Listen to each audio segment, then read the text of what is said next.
విశాఖ జిల్లాలో మధురవాడ సాంఘిక సంక్షేమ శాఖ కళాశాల బాలికల అదనపు వసతి సౌకర్యాన్ని ఎమ్మెల్యే గంటా శ్రీనివాసరావు ప్రారంభించారు.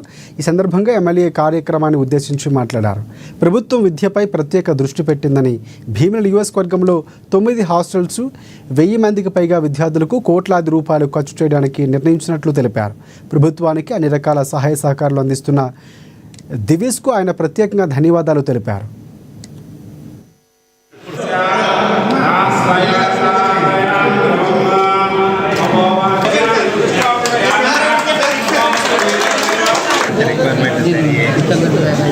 ఓకే సార్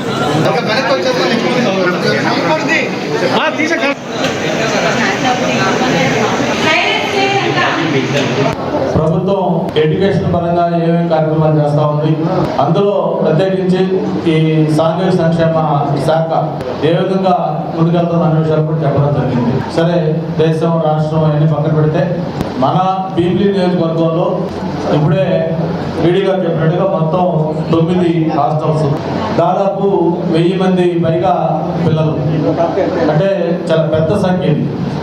ఇంతమందికి సంబంధించిన ఈ భవనాలు ప్రభుత్వం కోట్లాది రూపాయలు ఖర్చు పెట్టినప్పుడు కూడా ఇంకా చాలా చోట్ల ఆ అవసరాలు తీర్చలేకపోతా ఉన్నాం. మరి ఎక్కడ ఎగ్జాక్ట్గా ఏదైతే పిల్లల అవసరాలకు సంబంధించి ఆ లోటు ఉందో దానికి సంబంధించి ఆ గ్యాప్ని మేము ఉన్నాము, మేము ఫిల్ చేస్తామని చెప్పని వాళ్ళు ముందుకొచ్చి వాళ్ళు చక్కగా ఇక్కడ కార్యక్రమాలు చేస్తా ఉన్నారు.